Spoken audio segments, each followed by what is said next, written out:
সাদাবাজির ঠাই বাংলার জমিনে হবে না। এই আমার সঙ্গে আপনারা কি একমত?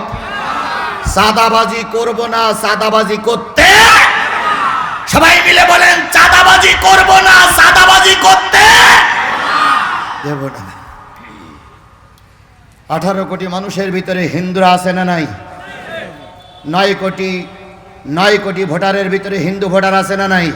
তাহলে হিন্দুর বাড়িতে আপনি চাঁদাবাজি করবেন কেন? চামড়া খুলে লবণ দেবো, একদম একদম চোখ তুলে বলবো। উনিও নাগরিক, আমিও নাগরিক, কথা বলেন ঠিক না ঠিক? ওনার ব্যবসা করার অধিকার আছে, আমারও ব্যবসা করার অধিকার আছে। তুমি কাজ করে খাও, চাঁদাবাজি করতে দেবে না। চাঁদাবাজি করলে হাত কেটে দেওয়া হবে।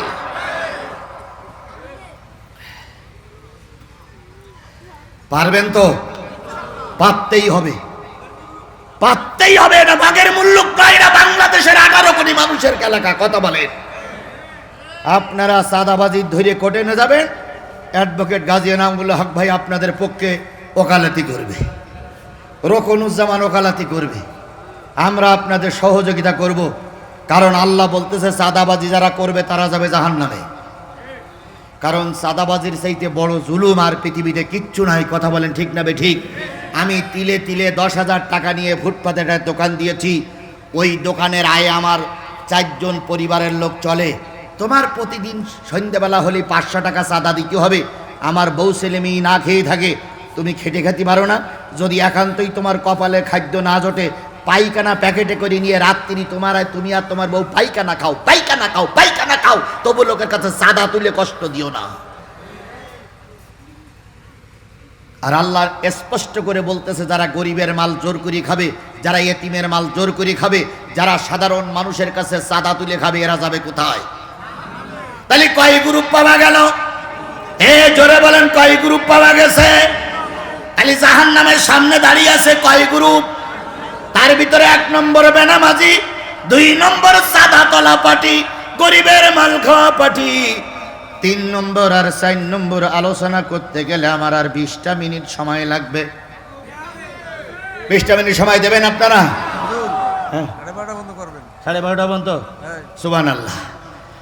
12:30 পর্যন্ত যদি কেউ না থাকে তাহলে আমি 1 লাখ লস করবো। থাকবেন তো ইনশাল্লাহ? থাকবেন তো ইনশাল্লাহ? কারা কারা থাকবেন একটু হাত তুলে দেখান তো, কারা কারা থাকবেন?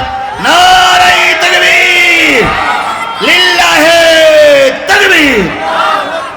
ভাইরে, সবাই তো এক গ্রুপের হয় না, হয় কিছু বিপক্ষের লোক আছে না? আমি ওদের দেখলে চিনতে পারতেছি, মুখ টুক কালো, হনুমানের মতন। আমি দেখলি বুঝি ভাই, কারণ আমি গোটা বাংলাদেশে ঘোরা লোক। এইবার আমার কমিটির ভাইদের বলি, হাসান মেম্বার ভাই কই থাকে জানি, মেম্বার ভাইদের বলি, যদি দেখেন লাইন খারাপ, কারণ আমার ওয়াজ যদি দেখেন আপনি লাইন খারাপ দেখতেছেন, যে এ ওয়াজে আমার ক্ষতি হবে, ছোট্ট একটা কাগজে লিখে দেবেন যে হুজুর ওয়াজ বন্ধ করে দেন। ওয়াজ বন্ধ করে এমন জোরে দড়ি মারবো আপনারা আমার খুঁজে পাবেন না। কারণ আমার আগের থেকে পালাইনি অভ্যেসও আছে, দড়ি মারা অভ্যেসও আছে। আমার পালানো অভ্যেসও আছে, দড়ি মারা অভ্যেসও আছে। বগুড়ার কাহালুতি মাহফিল হবে। কোন জায়গায়? বগুড়া জেলার কাহালু থানায় মাহফিল হবে। শিবির আর ছাত্র দল 2 জনে মিলে মাহফিল দিয়েছে। তখন ওরা 2 জন একসঙ্গে ছিল, এখন যে কোনো কারণে ভাগ ভাগ হয়ে গেছে, আবার একসঙ্গে হবে ইনশাল্লাহ। তো এখন মাহফিলের 2 দিন আগে, আওয়ামী লীগ সাহেব আমার আমলে মাহফিলের 2 দিন আগে শিবির সভাপতি বলতেছে হুজুর মাহফিল বন্ধ কেন? পুলিশ এসে স্টেজ ভেঙে দিয়েছে, মাইক টাইক গুঁড়ো করে ঘরে তুলে দিয়েছে, আর আমাদের নাম ঠিকানা লিখে নিয়ে গেছে, যদি আপনার নিয়ে আসি তাহলে সবাই জেলে যাওয়া লাগবে। তাই আমি বললাম মাহফিলের আর 2 দিন বাকি, তোদের টাকা পয়সাও পরিশোধ করা, এখন উল্টো টাকা ফেরত দিতে গেলে আমারও ঝামেলা। তা যে কোনো কায়দায় মাহফিল তোরা কর, আমি স্টেজে উঠবো।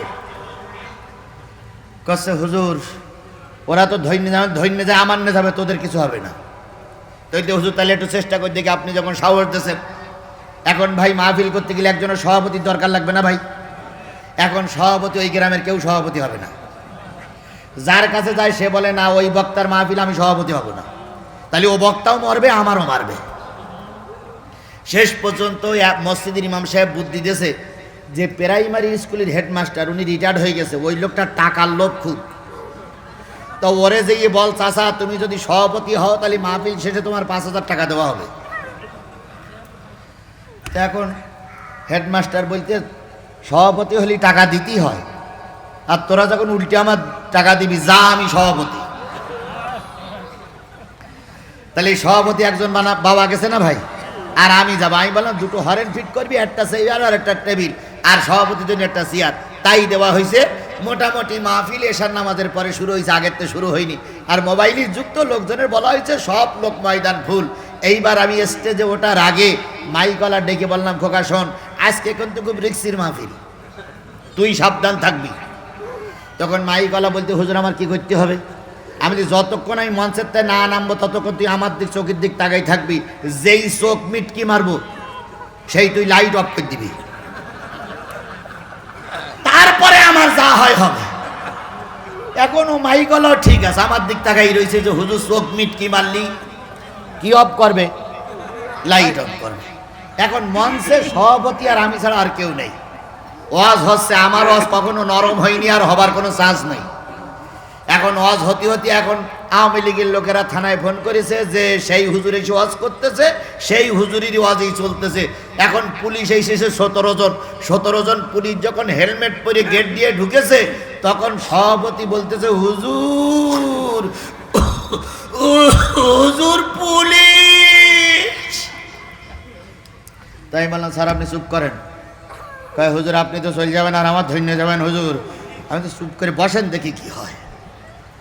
এখন পুলিশ আস্তে করে এসে গেট দিয়ে সিঁড়িতে এসে ওসি সাহেব এক কান পা সিঁড়ির উপরে দিয়েছে, আর এক কান পা নিচে। আমার মাত্র ঘন্টাখান আলোচনা হয়েছে। এমন অবস্থায় আমি ওই মাইকলাদের একটু ওরা দেশে লাইট অফ করি। এখন ভাই এই যে এতগুলো লাইট চলতেছে, হঠাৎ করে লাইট অফ হয়ে গেলে চোখেটা ধান্দা লাগবে না? এখন পুলিশের চোখে ধান্দা লেগেছে, আর আমি এইভাবে কোরআন শরীফ আলগা করে থুয়ে, চশমা থুয়ে ওই পাশে দিয়ে পিছনের ওই কাপড় ফাঁক করে দিছিলাম। আর ওদিক শিবির আর বিএনপি ছাত্র দল আছে, ওরা আমার নিয়ে ভোদৌড়ি। আমিও চলে গেলাম, মাইকলা লাইট দিল। ওসি সাহেব এসে সভাপতির বলতে, হুজুর কই? তো বলতে, তাই তো স্যার, হুজুর তো এই চেয়ারেই বসেছিল, এই তো সে হুজুরের চশমা, সে কোরআন শরীফ তো এখনো বন্ধ করি, তা হুজুর গেল কই? মানে সভাপতি একটা ভাব লাগাচ্ছে, হুজুর গেল কই?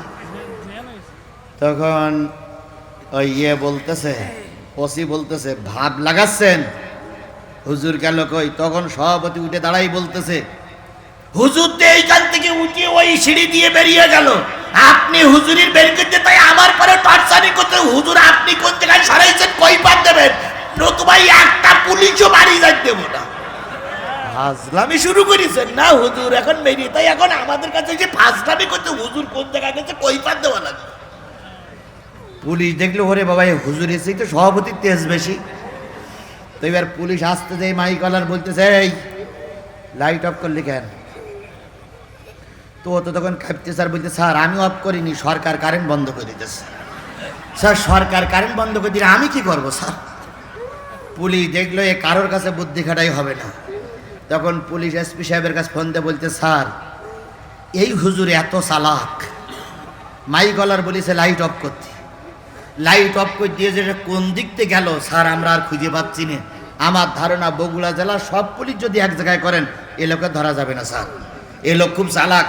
আচ্ছা বলেন, আপনাদের সামনে আজ রাত 12টার সময় কথা বলছি, বলুন তো ওই দিনটা আমার জন্য কত কষ্টের ছিল? বলেন কত কষ্টের ছিল?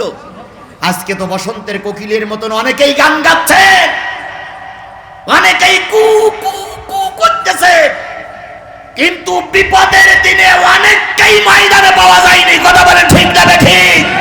অনেকেই লেজ গুটাই নিয়ে ঘরের দরজা দিয়ে বসেছিলেন, ময়দানে যারা ছিল ওরাই হলো প্রকৃত বাঘের বাচ্চা। সুতরাং সেদিন ময়দান কারোর কাছে ছেড়ে দেয়নি, আর আজকে ময়দান ছেড়ে দেওয়ার প্রশ্নই ওঠে না। কথা বলেন, কথা বলেন, কথা বলেন। তাহলে কয় শ্রেণীর মানুষ জাহান্নামের সামনে দাঁড়িয়ে আছে?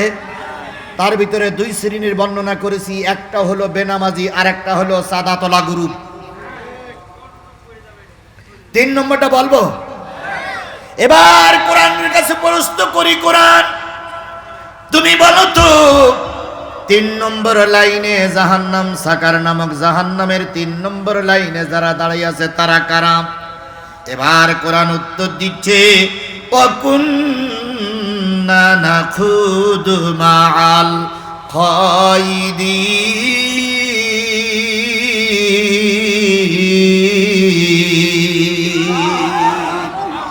আমরা জাহান্নামের সামনে যারা দাঁড়িয়ে আছি আমরা হলাম 3 নম্বর গ্রুপ।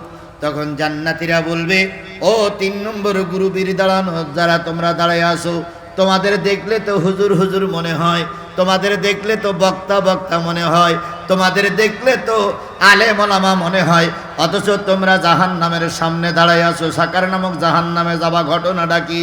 ওই লোকগুলো বলবে, ও জান্নাতি ভাইরা, আমরা জাহান্নামে যাচ্ছি, আমরা ছিলাম সমাজের হুজুর, আমরা ছিলাম সমাজের বক্তা, আমরা ছিলাম সমাজের হাফেজ, আমরা ছিলাম মুহতামিম, আমরা ছিলাম বিভিন্ন কায়দার হুজুর, কিন্তু আমাদের দোষ হলো আমরা মানুষকে কোরআনের দাওয়াত দিতাম, কিন্তু আমরা কোরআন অনুসারে চলতাম না। সবাইকে বলতাম ইসলামী আন্দোলন করো, আমরা হুজুর কখনো ইসলামী আন্দোলনের পক্ষে ছিলাম না, আমরা কখনো দিন কায়েমের পক্ষে ছিলাম না। দিন কায়েমের পক্ষে নাই এমন হুজুর আমাদের দেশে আছে না নাই? কথা বলেন, আছে না নাই? তৎকালীন আওয়ামী লীগের সরকারের পক্ষে ছিল জাতীয় ওলামা লীগ। আমি বলি ওরা জাতীয় ওলামা লীগ নয়, ওরা হলো জাতীয় বেঈমান লীগ।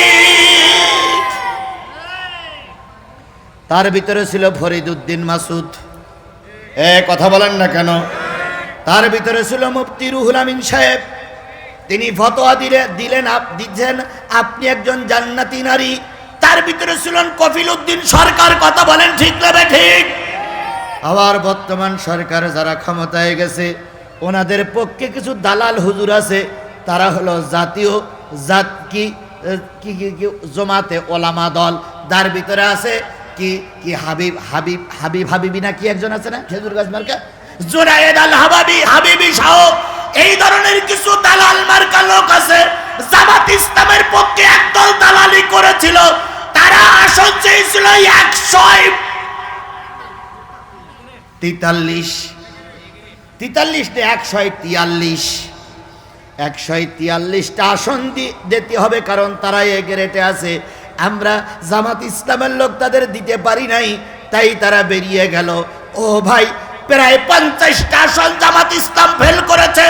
ভোটের ব্যবধান মাত্র 70, ভোটের ব্যবধান মাত্র 250, ভোটের ব্যবধান মাত্র 17, ভোটের ব্যবধান মাত্র 520, ভোটের ব্যবধান 2000, ভোটের ব্যবধান 5000।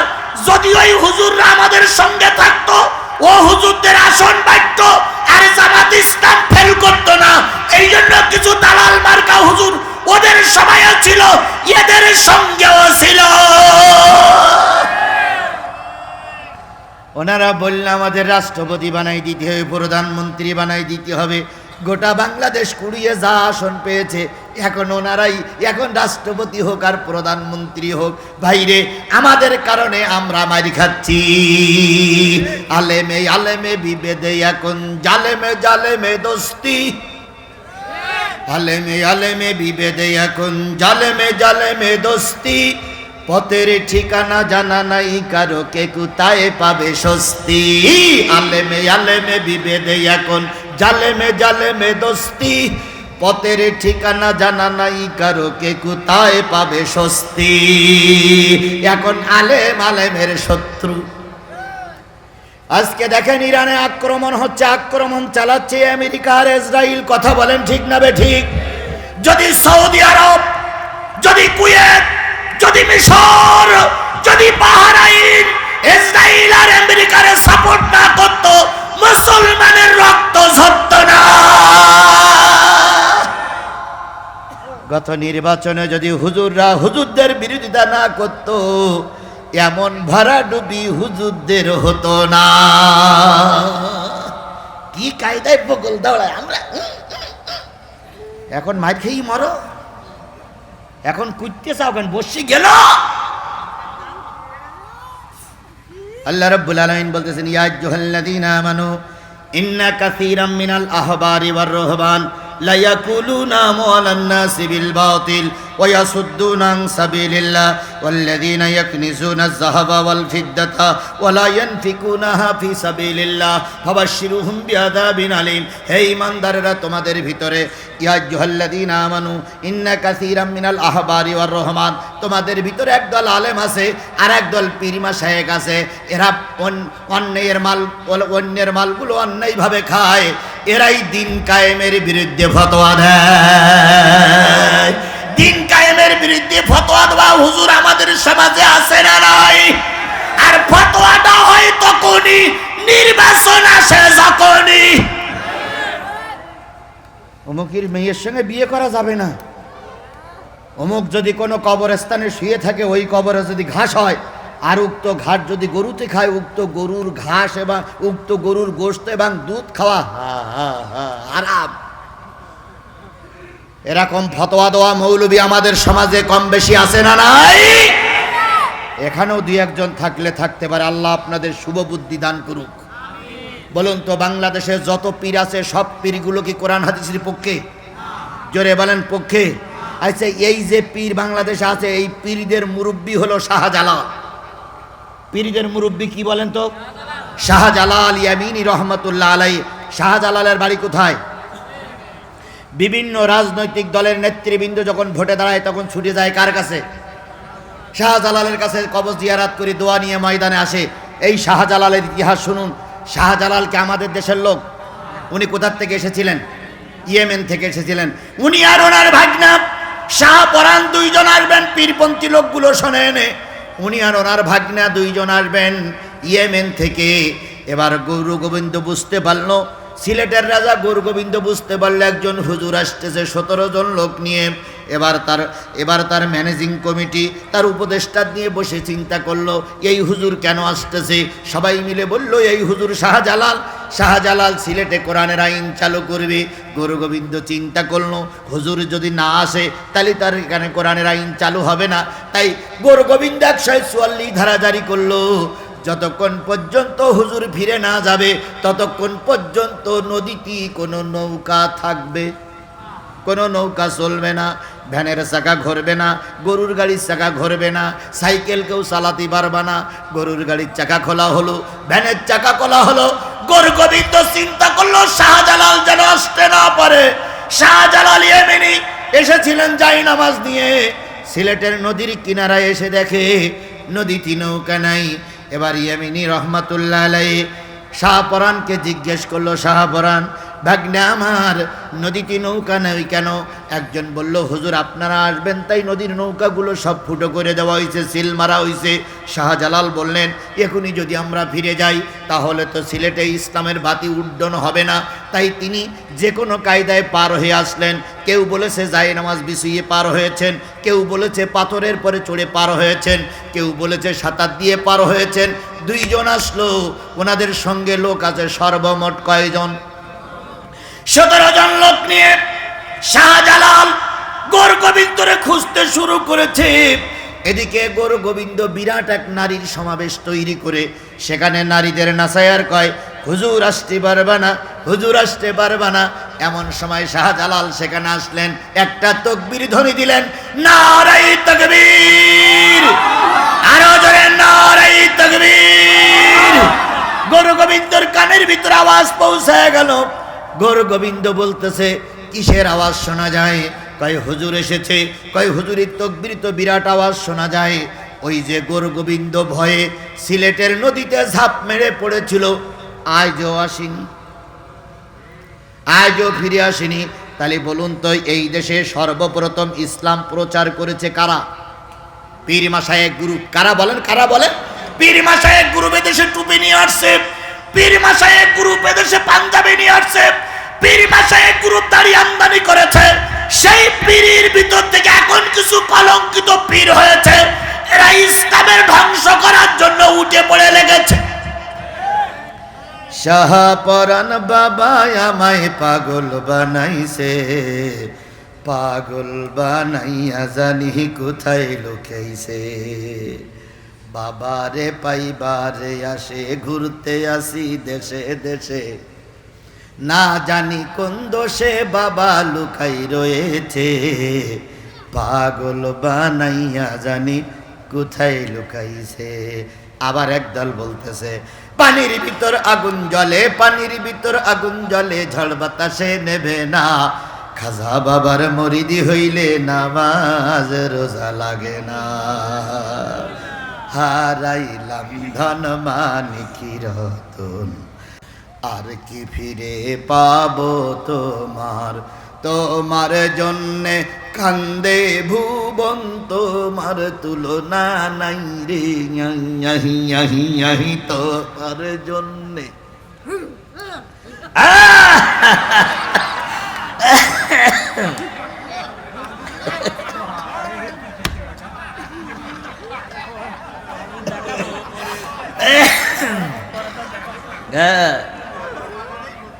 না না, ও দেখাচ্ছে ওরা কি করে তাই।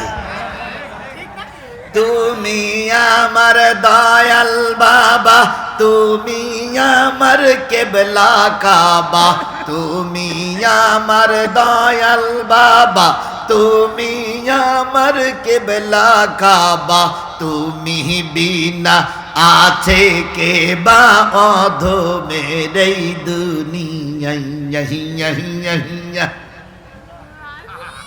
এইরকম কিছু লোক বলে, আর কিছু লোক কয় হাইয়া হাইয়া হাইয়া, কি যে বলে আল্লাহ ভালো জানে। আমি ওই পীরদের বিরোধিতা করতে চাই না, তবে শাহজালালের অনুসারী যদি আপনি হন, শাহজালাল দেশে কোরআনের আইন চালু করতে চেয়েছিল না, চাই নাই? শাহজালালের দরবারে যান, এখনো সেই কোরআন শরীফ আছে, এখনো সেই তরবারি আছে। শাহজালাল বলেছিল কোরআনের আইন মানবা, নতুবা তরবারি দিয়ে ফয়সালা হবে। আজকের পীরেরা সেই কথাটা কেন মানে না? এবার যশোরের মানুষ পীর মুরিদি করতে ভালোবাসেন, হয়তো চিন্তা করতেছেন সাতক্ষীরার জিহাদি মনে হয় পীর বিরোধী। না না ভাই, আমি পীর বিরোধী নয়, আমি ফুরপুরা শরীফের হুজুরের মানুষ।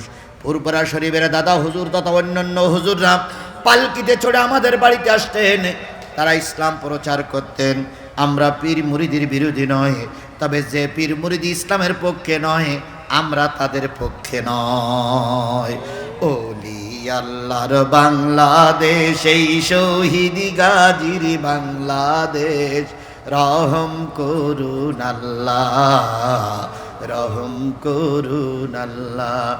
আল্লাহ আপনার প্রেমে শহীদি যারা, আপনার প্রেমে শহীদি যারা, আমরা তাদের বংশধর, আমরা তাদের বংশধর, তাদের মতে তাদের পথে কবুল করুন আল্লাহ, কবুল করুন আল্লাহ।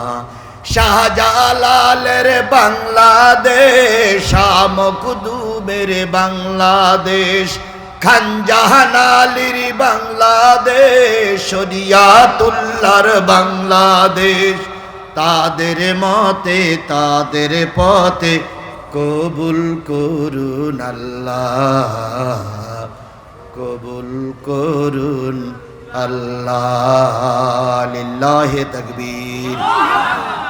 তাহলে জাহান্নামের সামনে দাঁড়াই আছে কয় গ্রুপ? 1 নম্বর কি? 2 নম্বর চাঁদাবাজি, গরিবের মাল খাওয়া বাটি। 3 নম্বর দিন কায়েমের বিরোধী শক্তি, যারা দিন কায়েম বাংলাদেশে চায় না। এরা টুপিওয়ালা হোক, বক্তা হোক, মুরব্বী হোক, পীর হোক, ইমাম হোক, জাহান্নামে যাওয়া লাগবে। আন আকিমুদ্দিন ওয়ালা তাতাফাররাকু ফিহে, দিন কায়েমের ব্যাপারে কোনো মতপার্থক্য সৃষ্টি করা যাবে না। কথা বলেন ঠিক তবে ঠিক। আচ্ছা, আমি 3টে পয়েন্টে আলোচনা করেছি, কারোর কোনো বুঝতে বাকি আছে? এই জোরে বলেন, বুঝতে বাকি আছে? আমি তো বাংলা ভাষায় বলেছি না ইংরেজিতে বলেছি? তাহলে তো বুঝতে বাকি থাকার কথা নয়। সুতরাং আমরা এই 3টে জিনিস মেনে চলবো ইনশাআল্লাহ। তাহলে আর একটা গ্রুপের নাম বলবো? বলবো? শুনতে রাজি আছেন তো সবাই? এই কালো গেঞ্জি গায়ে দেওয়া মনে হয় রাজি নেই, উনি উঠলেন কেন ভাই? বসেন।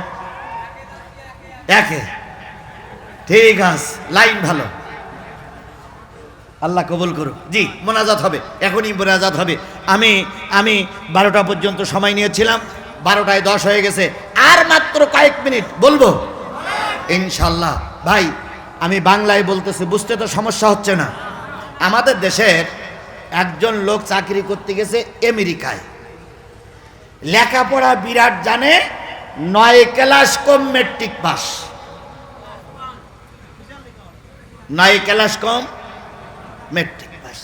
এখন আমেরিকায় যেয়ে অনেক দিন চাকরি বাকরি করার পরে ওখানে যেয়ে নাগরিকত্ব পাইছে, পেয়ে ফুটপাতে একটা বাড়ি করেছে।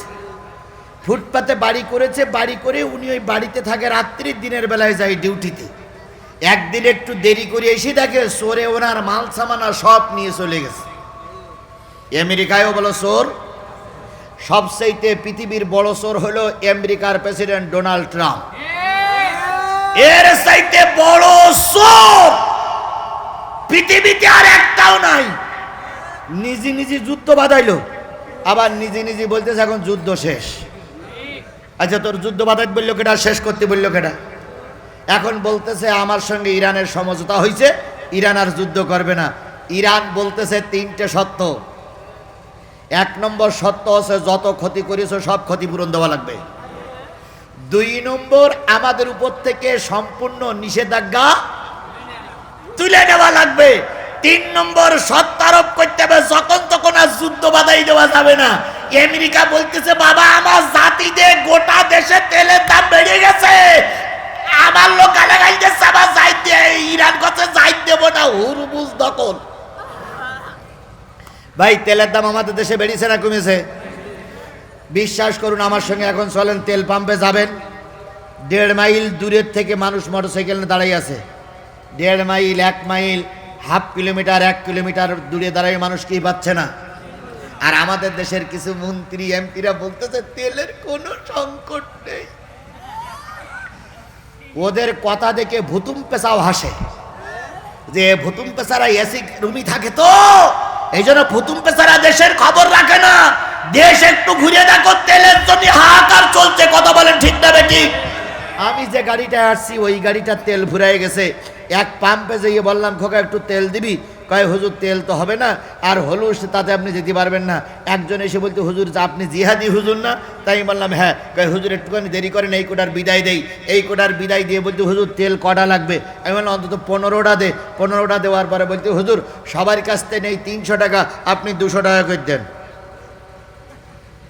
আমি বললাম এই খোকা তেলের দাম তো 116 টাকা। কয় হুজুর আপনার এটা ইচ্ছা করে দিস না, আপনি আমার ভক্ত, আপনি হুজুর মানুষ না, 200 টাকা করে দিলে হবে। আমি যে তুই তো তেল ফিরিয়ে নে। এইরকম ব্ল্যাক মেল করে 200 টাকা, 100 টাকা তেল 200 টাকা 300 টাকা বিক্রি হচ্ছে কি হচ্ছে না? ভাই জাতিকে আল্লাহ পাক এই বিপদ থেকে উদ্ধার করুক, সকলে মিলে বলেন আমিন। এখন আমেরিকায় একজন গেছে, কয় ক্লাস মেট্রিক পাস, এখন ওর মাল সামানা চুরি করে নিয়ে গেছে। রাত্রে এসে দেখে যে মাল সামানা নাই। উনি তখন আমেরিকার পুলিশের কাছে ফোন দিয়েছে, hello hello police station, hello. Police বলতেছে ইয়েস হ্যালো।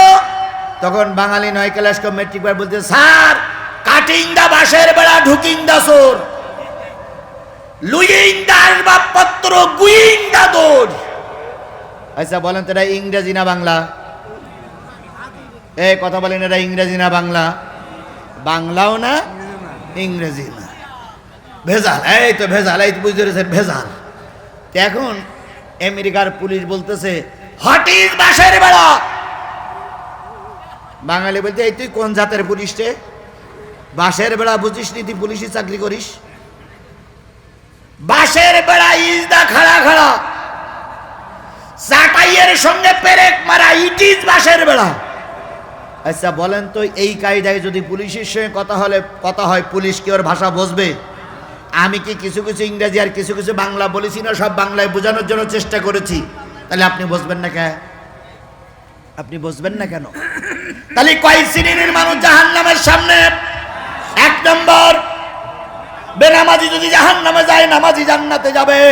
তাহলে আজকের এই কাফেলার কাছে গওদা করতে পারি, যতদিন বেঁচে আছি নামাজ কাজা করব না। কারা কারা রাজি আছেন হাত উঁচু করে আল্লাহরে দেখান। সবাই একটা তাকবীর দেন, নারায়ে তাকবীর, লিল্লাহি তাকবীর, আল্লাহ আমরা বেনামাজি হয়ে মরতে চাই না, আমাদেরকে নামাজি হয়ে মরার তৌফিক দান করে দাও। মা বোনেরা যারা আলোচনা শুনতেছেন সকলের কাছে দাবি করছি, মায়েরা বোনেরা আপনারাও ছোট্ট করে হাত উঁচু করে আল্লাহরে দেখান, যতদিন বেঁচে থাকেন নামাজি হবেন, আপনার মৃত্যুর সাথে সাথে আল্লাহ জান্নাতের মেহমান বানিয়ে দেবে। সকলে মিলে বলেন আমিন। তাহলে নামাজিরা জান্নাতে যাবে, বেনামাজিরা কোথায় যাবে? এবার 2 নম্বরে সাদাবাজি, গরিবের মাল খাওয়া পার্টি কোথায় যাবে? তাহলে আমরা গরিবের মাল খাবো না, কাউকে খেতে দেব। তাহলে আমরা নিয়ত করব গরিবের মাল খাবো না, সাদা তুলবো না, সাদা তুলতে দেব না। এই নিয়তকে আপনারা করতে পারবেন ইনশাল্লাহ? বলেন ইনশাল্লাহ বলেন। 3 নম্বর, দিন কায়েমের পক্ষে থাকতে হবে। দিন কায়েমের বিপক্ষে গেলে যত বড় হুজুর হও, যত বড় সভাপতি সেক্রেটারি হও, যত বড় বক্তা হও, আল্লাহ ক্ষমা করবে। এই জন্য নিয়ত করব দিন কায়েমের পক্ষে থাকবো ইনশাআল্লাহ। 4 নম্বর, ওই জান্নাতীরা বলতেছে বুঝলাম 3 গ্রুপের পরিচয় পেলাম। এবার 4 নম্বর লাইনে তোমরা দাঁড়ায় আছো, তোমরা কারা গো? তোমাদের সঙ্গে নারীও আছে পুরুষও আছে, তোমরা কারা? ওরা তখন উত্তর দিচ্ছে, ওয়াকুন্না নুকাযযিবু বিয়াউমিদ্দিন।